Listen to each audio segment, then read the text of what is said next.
Thank you, dear Chairman. Prima di tutto io volevo ringraziarti, Ettore, a te, a Eleonora e tutta l'equipe di Palermo per il gentile convito a venire di nuovo a Palermo. È un grande, grande piacere essere con voi e voglio anche espressare i miei complimenti per la vostra carriera, la vostra evoluzione scientifica, professionale e personale. È l'amicizia di tanti anni, mi fa un grande piacere essere con voi qui oggi a Palermo.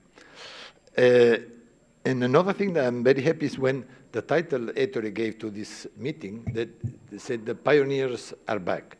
And saying, well, maybe those of us that we are in the 60s, we are not here because we are in the 60s, we are here because we, like the Rolling Stones, are still able to play good music and to attract the attention of the audience. This is why I hope that we will keep this attention. And I will try to answer the question you asked me, if the intrauterine insemination was still a way for treating infertility. And first of all, I want to show what happened in our department. And as you can see, we have been using less and less IUI for the treatment of infertility for different reasons.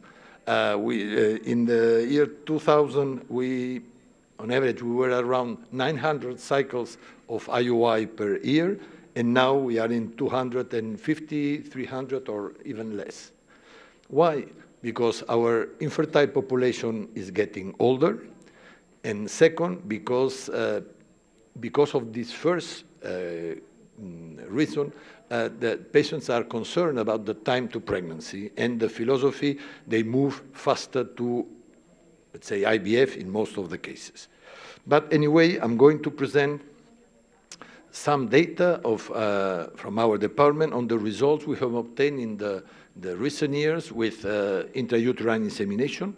We have analyzed a cohort of more than 3,000 cycles of IUI. 10% of these cycles have been canceled, and 475 pregnancies have been achieved in this population. This means a pregnancy rate per cycle of 15%, which is the standard pregnancy rate, the standard success that you can expect after an IUI. Let's analyze a little bit our own data. First, the indications. And as you can see here, in more than half of our patients, the reason to have an IUI was an unexplained infertility. The second cause was mild or moderate male factor, and the third cause was ovulatory dysfunction. Another important aspect to consider is the age of our patients treated with IUI. And as you can see here, the mean age is 34, and the majority of our patients were younger than 38 years of age. And this is an artifact because we propose IUI to younger patients. We do not propose IUI when a patient comes to us with unexplained infertility and she's 39 years old. Then we suggest this patient to go ahead to IVF. But this is an important point because you will see in a minute that for us, age in our population is not a discriminating factor for the achievement of a pregnancy. Most of the cycles have been carried out under gonadotropin stimulation, 98%, and very few in natural cycle, and very few under stimulation with clomiphene citrate. And as I said before, 10% of the cycles have been canceled because most of them for hyper-response, some for bad response, and some others for spontaneous ovulation or other reasons. But hyper-response has been the major cause for canceling an IUI cycle. And when we look at the influence of the age of the patients on the pregnancy results, on the percentage of pregnancy, you will see on the left side of the slide that there is a trend to decreasing pregnancy rates according to the age of the patient, but there is not a significant difference.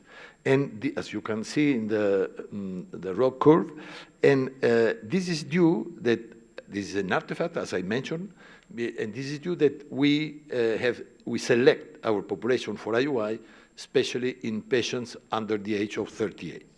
And as you can see here, the mean age of our IVF patients has increased in the last 2 decades, while the mean age of IUI patients has remained stable. This is why we have not observed an age influence on our pregnancy results with IUI. Is there any relation between indication for IUI and pregnancy rate? Not in our experience, because this mixed group is a very small sample, and most of the patients coming from female, male, or unexplained infertility, pregnancy rate has been around 15% per cycle, which is the standard pregnancy rate that we and you normally have with IUI. Is there any difference according to the type of stimulation? And these results with Clomid cannot be considered because the sample is reduced, but where there is a significant difference is if you obtain one follicle, you recruit one follicle, or you recruit 2 or more follicles. If you recruit, of course, 2 or more follicles, you will get a significant increase in your pregnancy rate. The evolution of the pregnancies. 90% of our pregnancies after IUI have been single pregnancies. We had a twin pregnancy rate of 8%, which is acceptable if we consider data from the year 2000. 0.6% of triplets, 13% miscarriage, 0.8 abortions, and 0.8 ectopics.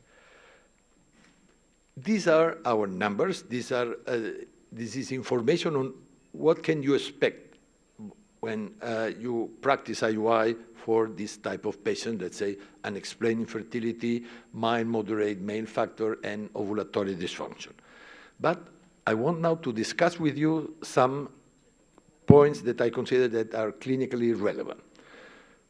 First, a group of points in what we consider in all dilemmas, the cervical versus uterine insemination, insemination in natural cycle or in a stimulated cycle, which are the best ovarian stimulation protocols, 1 versus 2 IUI per cycle, immobilization, how many cycles of IUI, some new dilemmas, the timing and the luteal support, and some other ancillary aspects such as the volume, sexual abstinence, endometrial scratching before IUI, the risk and deficiency. Okay, let's move on.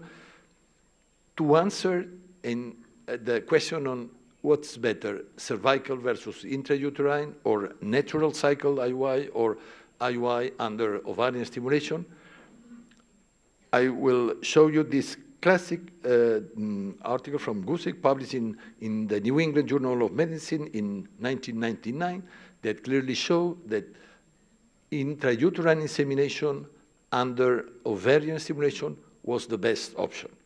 You should not recommend natural IUI or intracervical IUI. So the message is, the answer is intrauterine insemination under ovarian stimulation.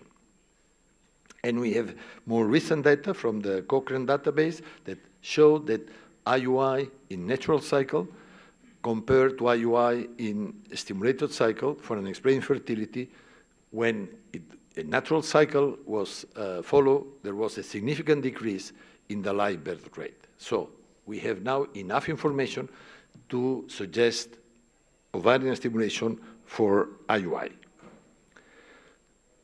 What kind of treatment should we use to stimulate these patients? And we have also information from the Cochrane, recent information, or no, from the year 2000, that show that gonadotropins were the best option to use for this patient, especially on a daily basis and with low-dose protocols. If you use low-dose protocols, you will reduce the side effects or the drawbacks of gonadotropins, which are the multiple pregnancy and ovarian hyperstimulation. Okay. We have a recent information in this month's issue of Fertility and Sterility, in which this is a Chinese study in which they compare, it's a retrospective analysis of a very large cohort of patients treated with IUI, and they analyze the results according the type of treatment that the patients have followed: natural cycle, gonadotropins, letrozole, and clomiphene citrate. And they have observed that all kind of stimulation was associated with better live birth rates compared to natural cycle. Then again, the message is the same: do not use natural cycle for IUI. And the second message of this study is that when letrozole was used, the inconvenient multiple pregnancy rate was significantly reduced compared to clomiphene citrate and gonadotropins. And we have recently, I have had access to some data from a Dutch study. This is a prospective randomized study, the SUPER study, in which they compare, for the treatment of unexplained infertility, the use of IUI under clomiphene citrate and gonadotropins. And they have not observed any difference when comparing gonadotropins to clomid. And they analyzed, the only difference they have observed is that the time to pregnancy was slightly reduced when gonadotropins were used compared to clomiphene citrate. Second question, 1 or 2 inseminations per cycle, and we have classic information that clearly show that 1 well-timed intrauterine insemination per cycle is enough. Forget it. To repeat, you will increase cost and stress for the patient by asking them to have a second IUI in the same cycle. Should the patient rest for a while after the intrauterine insemination? There was, from the NESRE workshop, it was suggests that at least 10 to 15 minutes of immobilization should be applied after every insemination. More recent data, last year publication in human reproduction, show that there was no difference between suggesting the patient to rest for 10 to 15 minutes or to allow them to move immediately after insemination. And as you can see here, the dotted line is resting and the other is immediate mobilization. There was a slightly, not significant, but a slightly increase in the pregnancy rate when patients mobilize immediately after the insemination. Another clinically relevant point to discuss is how many IUI cycles should be performed. Again, the information, the syllabus from this ESRE workshop, it will suggest that couples with male subfertility or unexplained should be offered 6 cycles of IUI. 3 cycles of IUI is the absolute minimum that should be offered. And young couples below the age of 35 should be offered the possibility to continue up to 9 cycles. In fact, in our experience, we have observed that 95% of our pregnancy achieved after IUI have been achieved in the first 3 cycles. For us, it doesn't make sense to continue with 4 or 5 cycles of IUI. And you should concentrate on the first 3 cycles of IUI attempt. The timing, when you should perform the insemination. We now have information that this is an interesting study. They have compared 2 different approaches for scheduling the insemination. One was on the left side, was measuring urinary LH, and the other is by giving HCG to the patients. When they identified the LH surge, they proposed the insemination 26 hours later. When HCG was given, the artificial insemination was scheduled 38 hours later. And as you can see here in this slide, no difference were observed. So you can use both. If you measure urinary LH scheduled 36 hours later, if you trigger the patient with HCG, schedule the insemination 38 hours later. Anyway, we have information that we do not have enough evidence to decide which is the best method for synchronizing the ovulation and insemination. Another point, sexual abstinence before sperm sample production for the IUI. It has been classically said that, well, at least 5-7 days of sexual abstinence. And as you can see here in this study, coming from India, the authors showed that when there was a short sexual abstinence, between 2 and 7 days of abstinence, the results, a live birth rate and clinical pregnancy rate per cycle were better. So there is no question to recommend to have a long sexual abstinence of more than 7 days. When you should ask the men to produce a sperm sample, because sometimes there is a logistic situation working during the weekend, and this study showed that you can have the husband can produce the sperm sample today, and the lab can prepare it and use it the day after, and there is no difference in terms of the pregnancy rate with immediate insemination and delayed insemination 24 hours after. So this means that we can be a little bit flexible in this regard. The volume of sperm preparation inseminated has no any significant effect. We published this in the Open Human Reproduction recently. This was for donor insemination, but is the message the same? 0.2 ml versus 0.5, no different in pregnancy rate, miscarriage rate. Should we support the luteal phase of this patient that they are stimulated for IUI? And the answer is yes. And we have, again, from the recommendation of the ESRE workshop, luteal support should be added to IUI in cycles mildly stimulated with the gonadotropins, but you can avoid luteal support if patient receives clomiphene citrate. In our daily practice, in most of our cycles, we use gonadotropins, and all our patients for IUI receive luteal support, very mild luteal support with 200 milligrams of vaginal progesterone per day. We have mentioned in the previous presentation the benefits of endometrial scratching in IVF patients, and it is an interesting Italian study published recently on the benefit of endometrial scratching at the beginning of cycles of IUI, and this is a meta-analysis of age studies with quite a large sample of IUI cycles, 1,800 cycles, and there was a significant increase in the clinical pregnancy rate and ongoing pregnancy rate in those cycles in which an endometrial scratching has been performed at the beginning of the cycle. Well, this is an interesting point for discussion. Are there any risk when practicing IUI?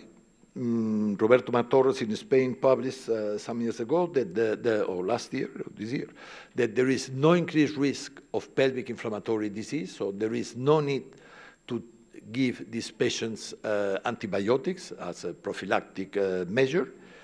The major risk for these patients is the multiple pregnancy rate that we can produce by using stimulation protocols. And this is an interesting Danish study in which they compare the perinatal outcome, comparing three sub-analyses. One, on the left side, is IUI versus IVF. The middle is IUI versus ICSI, and IUI versus spontaneous conception. And if we look at the right side, with IUI compared to spontaneous conception, we have poor perinatal outcomes. We have more, as you will see here, low birth weight rate, more preterm birth, and more small for gestational age. But the results are comparable with those obtained with ICSI and much better, significantly better, or less worse than compared with the standard IVF. And this is important. And the other point, and this is important, is the incidence of multiple pregnancy that we can have when we stimulate these patients for IUI. This is a very classic data from our department. Rosatur published in 2001 a very interesting and large study analyzing the results obtained in 1,800 consecutive pregnancies obtained after IUI, donor insemination, or ovulation induction cycles. And she came to the message that the situation at risk was when patients were younger than 32, estradiol level on the day of triggering was greater than 862 picograms, and more than 3 follicles were recruited. According to the findings of the Rosatur study, we established a guideline that we are still using it, and you will see here that if the patient is young, estradiol is high, and we have a large number of follicles, we suggest to cancel the cycle. If the patient is older than 32, estradiol is below 800, we go ahead, and in between, we cancel or we go ahead according to the number of follicles larger than 14 millimeters. By applying this strategy, 4 years later, we published a prospective study in which we analyze what happened in the same population of patients requiring IUI, donor insemination, or ovulation induction when we apply this prediction model. And as you can see here, when the model has been applied, the pregnancy rate was not affected compared to the pregnancy rate obtained when the model was not applied. But when the model was applied, the high-order multiple pregnancy rate, it was 0.7% compared to 2.7%, significantly reduction in the high-order multiple pregnancy rate. So we think that nowadays we have different strategies to prevent the incidence of multiple pregnancy in IUI patients. By doing so, here you have on the upper part of this slide how our pregnancy rate with IUI has evolved from the year 2000 to the year 2017, and we have been between 13–15% per cycle, and how we have succeeded in reducing triplet pregnancy rate almost to less than 1%, and twin pregnancy rate always below, most of the cases, always below 12%. Anyway, considering all together, we have information that there are 7 prognostic variables that are related to the final outcome of an IUI cycle, and these are female age, male smoking status, and infertility status. And there are so many variables, the kind of stimulation, the drug use, the intensity of stimulation, the way you process the sperm, the scheduling of the insemination, and everything, that there is no consensus about the result. And so far it's not possible to develop an evidence-based optimal IUI treatment protocol. So we need more, we have to learn more, and we have to analyze all our experience to build this treatment protocol. And finally, the efficiency of the technique. And comparing efficiency means time and cost. And we have some interesting studies. This one published in Lancet recently, is a study conducted in New Zealand comparing just to expectant management to IUI in patients suffering from unexplained infertility. And as you will see in this study from Cynthia Farquhar, she showed that there was a benefit, a significant benefit, of proposing IUI to this patient compared to the expectant management. This is another interesting study in which they compare the results obtained with 3 cycles of IUI compared to 1 cycle of IVF. And as you can see here, there are no differences in terms of live birth rate and clinical pregnancy rate with these 2 strategies. And the cost analysis for IVF is, of course, is superior, is higher. So maybe we have to reconsider the way we propose a monthly possibility of pregnancy with IUI, at least 3 months, compared to 1 shot with 1 cycle of IVF. And again, data from this, the syllabus of the ESRE workshop, it said that with great strength A, for couples with unexplained infertility, first-line treatment with IUI with clomiphene citrate, they said, is cost-effective. The use of ovarian stimulation using gonadotropins as an intermediate step prior to IVF has been questioned, although recent data suggests equal efficacy to natural IVF and IVF with elective single embryo transfer. We have more information on this point, and first, we have recent information that's showing that from a cost-benefit analysis, HMG use is more cost-effective than clomiphene citrate for being used for stimulation for IUI cycles. And if we compare 3 different strategies, and this is a Dutch study again, they have analyzed 3 cycles of IVF with single embryo transfer compared to 6 cycles of modified natural cycle IVF and 6 cycles of IUI with control ovarian stimulation. And considering the 3 parameters, pregnancy and birth rate, treatment and medication, the final outcome was that the IUI with under control ovarian stimulation 6 cycle could be an interesting option to be presented to the patients. To conclude, dear Chairman, my conclusions, my messages for you are the following. First, IUI should be intrauterine and under ovarian stimulation. 1 IUI per cycle is enough. The choice between clomiphene, letrozole, and gonadotropins is at least controversial. IUI can be performed either 24 hours after LH surge or 36-38 after HCG administration. Luteal support with progesterone is advisable. Strategies for multiple pregnancy prevention are mandatory, and this is for us the major risk we have to avoid. And finally, the majority of pregnancies are achieved in the first 3 cycles of IUI. For us, there is no need for any more IUI.